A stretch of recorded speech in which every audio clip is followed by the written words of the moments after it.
அனைவருக்குமே வணக்கம். இந்த வீடியோவில் நம்ம எதை பற்றி பார்க்க போகிறோம் அப்படின்னா, சத்துணவு துறையிலேருந்து ஒரு மாபெரும் வேலைவாய்ப்பு கொடுத்துருக்காங்க இல்லையா? இப்போ பார்த்தீங்கன்னா ஒரு 2-3 நாட்களுக்கு முன்னாடி சத்துணவு உதவியாளருக்கான வேலைவாய்ப்பு தமிழ்நாடு அரசு பார்த்தீங்கன்னா வெளியிட்டாங்க. இதில் பார்த்தீங்கன்னா சத்துணவு அமைப்பாளர், சமையலர் உதவியாளர் இந்த 3 விதமான பணிகள் தான் உள்ளடங்கி மொத்தமாகவே ஒரு 8,997 மொத்தம் கிட்டத்தட்ட 9,000 வேகன்சி கொடுத்துருக்காங்க இல்லையா?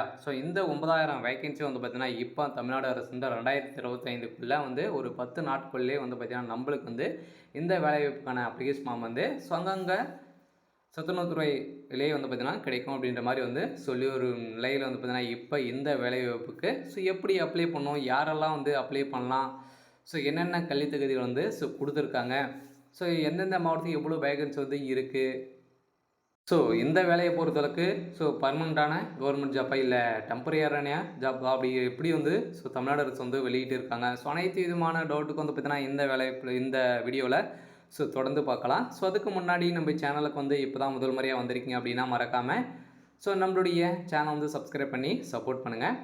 வாங்க வீடியோக்குள்ளே போகலாம். இது பார்த்தீங்கன்னா எம்ஜிஆர் சத்துணவு திட்டத்தின் கீழ் பள்ளி சத்துணவு மையங்களில் காலியாக உள்ள சத்துணவு அமைப்பாளர், சமையலர் உதவியாளர் இந்த காலிப்பணிக்கு நேரடியாக பணி நியமனம் செல்லும் மூலம் தகுதி வாய்ந்த நபர்களை கொண்டு சிக்கல்கள் நிரப்பப்படும் அப்படின்ற மாதிரி சொல்லியிருக்காங்க. இதில் பார்த்தீங்கன்னா ஃபஸ்ட்டு பார்த்தீங்கன்னா அமைப்பாளர், சமையலர் இதில் எவ்வளோ வேகன்சி இருக்குது அப்படின்ற மாதிரி கொடுத்துருக்காங்க. அதனால் பார்த்தீங்கன்னா இந்த சத்துணவு திட்டத்தில் யாரெல்லாம் தகுதியானவர்கள் அப்படின்னு பார்த்தீங்கன்னா இதில் எழுத படிக்க தெரிந்திருந்தாலே நீங்கள் அப்ளை பண்ணிக்கலாம். இருந்தாலும் நீங்கள் 10வது தேர்ச்சி பெற்றிருக்கணும். எஸ்டியாக இருந்தால் தோல்வி அடைந்திருந்தால் கூட நீங்கள் பார்த்தீங்கன்னா 8வது தேர்ச்சி பெற்றிருந்து 10th தோல்வி அடைந்திருந்தா கூட இந்த வேலைக்கு நீங்கள் கல்வி தகுதி அடிப்படையில் நீங்கள் இதில் அப்ளை பண்ணிக்கலாம். இந்த வேலையை பொறுத்தளவுக்கு இருபாலரும் அப்ளை பண்ணலாமா அப்படின்னா பெண்கள் மட்டுமே தான் இந்த வேலைக்கு தகுதியானவர்கள் அப்படின்ற மாதிரி பார்த்தீங்கன்னா இப்போ கொடுத்துருக்காங்க. அதனால் தமிழ்நாடு அரசு பார்த்தீங்கன்னா இது வரைக்குமே நம்மளுக்கு சத்துணவுத்துறையிலேருந்து எந்த ஒரு வேலைக்கும் கொடுக்காம இருந்தாங்க இல்லையா? 6 வருட காலமாகவே நம்மளுக்கு எந்த ஒரு சத்துணவு அமைப்பு வேலைக்கும் கொடுக்காம இருந்தாங்க. இந்த வேலையை தொடர்ந்து தான் பார்த்தீங்கன்னா சத்துணவு அமைப்பாளர்கள் அனைவருமே போராட்டத்தில் இறங்கி இதில் சத்துணவு அமைப்பாளர்களுக்கு அனைவருக்குமே சேலரி உயர்த்தணும் அப்படின்ற மாதிரி பார்த்தீங்கன்னா நிறைய போராட்டங்கள் இறங்கி நிலையில் அவங்க வைத்த கோரிக்கை அனைத்துமே இப்போ தமிழ்நாடு அரசு ஏற்று இப்போ சத்துணவு தமிழகத்தில் இருக்கக்கூடிய காலியாக இருக்கக்கூடிய சத்துணவு அமைப்பாளர், சமையலக உதவியாளருக்கான வேலையை இப்போ தான் அனௌன்ஸ் பண்ணிட்டாங்க. கூடிய விரைவில் இதுக்கு இந்த அப்ளிகேஷன் ஃபார்ம் அப்டேட் பண்ணுவோம். இப்போதைக்கு அஃபீஷியலான நோட்டிஃபிகேஷன் கொடுத்துட்டாங்க. அதனால் அப்ளிகேஷன் ஃபார்ம் பொறுத்தளவுக்கு இன்னும் பார்த்தீங்கன்னா அந்த ஜனவரியிலேருந்தே நம்மளுக்கு கொடுப்போம் அப்படின்ற மாதிரி சொல்லியிருக்காங்க. அதனால் இந்த சத்துணவு அமைப்பாளருக்கு இப்போ தகுதி என்ன அப்படின்னா, நீங்கள் எஸ்சியாக இருந்தீங்க அப்படின்னா நீங்கள் 10th பாஸ் பண்ணியிருக்கணும். எஸ்டியாக இருந்தீங்க 8th தேர்ச்சி பெற்று இருந்தாலே போதும். நீங்கள் இந்த வேலைக்கு அப்ளை பண்ணிக்கலாம். வயது வரம்பு அப்படின்னா 25/9/2020க்குள்ளே நீங்கள் 21 வயது பூர்த்தி அடைந்திருக்கணும். அதனால் மிகாமல் எஸ்டியை பொறுத்தளவுக்கு 18 வயது நிரம்பி இருந்தாலே நீங்கள் இந்த வேலைக்கு அப்ளை பண்ணிக்கலாம். அதனால் இந்த வேலைவாய்ப்புக்கு யாருக்கெல்லாம் முன்னுரிமை அப்படின்னா இந்த ஆதரவற்ற விதவிகள், கணவனால் கைவிடப்பட்டவர்கள், ஹேண்டிகேப் இவங்களுக்கெல்லாம் பார்த்தீங்கன்னா வயதிலும் எக்ஸ்டெண்ட் பண்ணி கொடுப்பாங்க. இந்த சான்றிதழும் நீங்கள் வச்சுருந்தீங்க அப்படின்னா இந்த வேலையில் உங்களுக்கு முன்னுரிமை கொடுப்பாங்க. அதனால் இந்த சத்துணவுத்துறை வேலைக்காக வெயிட் பண்ணியிருந்த அனைத்து மகளிர்களுக்கும் இப்போ ஒரு அரிய வாய்ப்பாக தான் தமிழ்நாடு அரசு கொடுத்துருக்காங்க.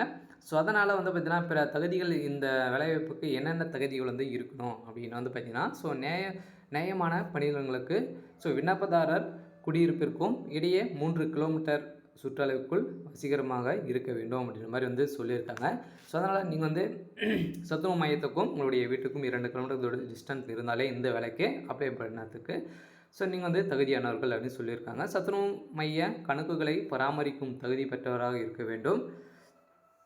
நீங்கள் பார்த்தீங்கன்னா அனைத்து கணக்குகளும் பார்த்தீங்கன்னா அந்த அரிசி எல்லாம் வரும் இல்லையா? இதெல்லாம் கணக்கு போடக்கூடிய அளவுக்கு திறமையாக இருக்க வேண்டும் அப்படின்னு சொல்லியிருக்காங்க. அனுமதிக்கப்படும் பணியிடங்கள் 25% பணியிடங்கள் விதவைகள், கணவனால் கைவிடப்பட்டவர்கள் நிரப்பப்படும் அப்படின்ற மாதிரி சொல்லியிருக்காங்க. இதனால் அரசு உதவி பெறும் சிறுபான்மையினர் பள்ளிகளுக்கு இன சுழற்சி முறை பின்பற்றப்பட மாட்டாது அப்படின்னு சொல்லியிருக்காங்க. இதனால் மாற்றுத்திறனாளிகள் தங்களது தேசிய அடையாள அட்டை நகல் இணைக்க வேண்டும் அப்படின்னு சொல்லி மாற்றுத்திறனாளிகளுக்கும் இதில் வந்து முன்னுரிமை வந்து கொடுக்க போகிறாங்க.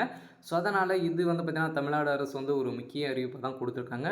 இருந்தாலும் இந்த சத்துணவுத்துறை வேலையை பொறுத்தவரைக்கு மாபெரும் வேலைவாய்ப்பு வந்து கொடுத்துருக்காங்க. இந்த வேலையை பொறுத்தவரைக்கு ஸோ பர்மனண்ட்டான வேலையா அப்படின்னா ஸோ இது வந்து பார்த்திங்கன்னா தமிழ்நாடு அரசு இப்போதைக்கு ஸோ டெம்பரவரியாக தான் நாங்கள் வந்து கொடுப்போம் அப்படின்னு மாதிரி வந்து சொல்லியிருக்காங்க. இதுவே உங்களுடைய நடவடிக்கை அனைத்தையுமே பார்த்து வந்து பார்த்தீங்கன்னா நாங்கள் வந்து பர்மனெண்ட் ஆகுவோம் அப்படின்ற மாதிரி தான் வந்து இப்போ வந்து பார்த்திங்கன்னா ஏற்கனவே ரேஷன் கடையில் வந்து இப்படி தான் வந்து ப்ராசஸிங் வந்து போயிட்டு இருக்கு இல்லையா. ஸோ அதனால் பார்த்தீங்கன்னா இதே மாதிரி தான் சத்துணவுத்துறையிலும் உங்களுடைய நடவடிக்கையை பார்த்து தான் உங்களுக்கு வந்து பர்மனெண்ட்டாக ஸோ இல்லை டெம்பரவரியா அப்படின்றத ஸோ முடிவு செய்யும் அப்படின்னு வந்து சொல்லியிருக்காங்க. ஸோ அதனால் இந்த வேலையை பொறுத்தவரைக்கு சேலரி எப்படி இருக்கும் அப்படின்னா இப்போ வந்து பார்த்தீங்கன்னா ஃபிக்ஸ் பண்ணி 3000 சொல்லியிருக்காங்க. இருந்தாலும் இப்போ போராட்டத்தில் வந்து இறங்கி ஒரு 5000லிருந்து 9000 இப்போ உயர்த்தி தரப்படும் அப்படின்ற மாதிரி தான் இப்போ வந்து சத்துணவுத்துறையிலேருந்து ஒரு சூப்பரான அப்டேட் வந்து கொடுத்துருக்காங்க. ஸோ அடுத்ததாக விண்ணப்ப நாளில் வந்து பார்த்திங்கன்னா கூடிய விரைவில் நீங்கள் வந்து வாங்கி அப்ளை பண்ணிக்கணும் அப்படின்னு தான் சொல்லியிருக்காங்க. ஸோ இதில் வந்து பார்த்திங்கன்னா தூர சுழற்சி நேயமான ஸோ பணிகளுக்கு விண்ணப்பதாரர் குடியிருப்பிற்கும் இடையே 3 கிலோமீட்டர் இருக்கணும். ஸோ ஊராட்சி குக்கி கிராமம் வருவாய் கிராமம் கணக்கில் எடுக்கப்பட்டுள்ள மாட்டாது. ஸோ அனுமதிக்கப்பட்ட பணியிடங்கள் 25% வந்து அவங்களுக்கு வந்து ஸோ முன்னுரிமை கொடுப்பாங்க. சேலரியை பொறுத்தளவுக்கு சத்துணவு அமைப்பாளருக்கு 7000லிருந்து ஸோ 24,000 வந்து ஸோ கொடுப்பாங்க. இதுவும் லெவல் பொறுத்தளவுக்கு ஸோ நீங்கள் வந்து 1 வருடம் 1.5 வருடம் வேலை செஞ்சீங்க அப்படின்னா ஸோ இந்த சேலரி வந்து கிடைக்கும். ஸோ அடுத்ததாக சமையலருக்கு வந்து பார்த்திங்கன்னா 4000லேருந்து 12,000 கொடுக்கும். இதுவும் வந்து சுழற்சி முறையில் தான் வந்து ஸோ கொடுப்பாங்க.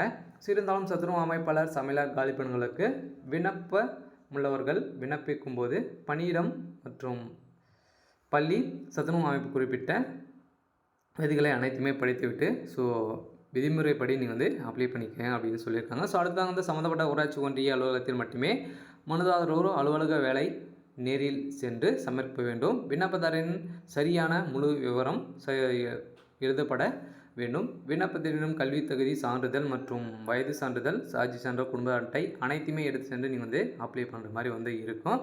ஸோ அதனால் இந்த சத்துணவுத்துறை வேலையை பொறுத்தவரைக்கும் வந்து பார்த்திங்கன்னா ஸோ நம்மளுக்கு வந்து ஒரு சூப்பரான ஸோ அப்டேட் தான் வந்து கொடுத்துருக்காங்க. ஸோ அதனால் இந்த சத்துணவுத்துறை வேலையை பொறுத்தளவுக்கு வந்து நீங்கள் வந்து ஸோ அப்ளை வந்து பண்ணிக்கோங்க. ஒவ்வொரு மாவட்டத்துக்கும் என்னென்ன வேகன்சி வந்து இருக்குது 3 விதமான வேகன்சி இருந்துச்சு அப்படின்னா ஸோ 3 விதமான வேகன்சி தான் நிரப்பப்படாங்க. ஸோ அதனால் விருப்பமுடைய ஸோ அனைவருமே இந்த வேலைக்கு நீங்கள் வந்து அப்ளை பண்ணிக்கோங்க. ஸோ இந்த வேலையை பொறுத்தளவுக்கு சேலரினா அனைத்துமே ஃபிக்ஸ் சேலரி தான் வந்து நல்ல சேலரி தான் வந்து கொடுக்க போகிறாங்க.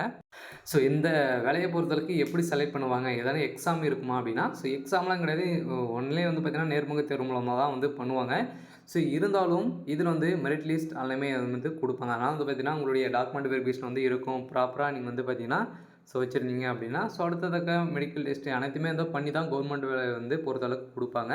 ஸோ அதனால் நீ இந்த வேலையை பொறுத்தளவுக்கு கன்ஃபார்மாக வந்து பார்த்திங்கன்னா உங்களுக்கு ஸோ நேர்முக தேர்வு மூலம் தான் நேரடி நியமனம் மூலமாக தான் வந்து நியமிக்கப்படுறாங்க. ஸோ அதனால் கன்ஃபார்மாக நீங்கள் வந்து அப்ளை பண்ணிக்கோங்க. இவங்களுக்கெல்லாம் முன்னுரிமை வந்து கிடைக்கும்.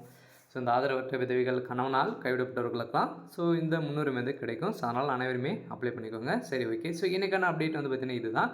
ஸோ மறக்காமல் நம்மளுடைய சேனலை சப்ஸ்கிரைப் பண்ணிக்கோங்க. தேங்க்யூ.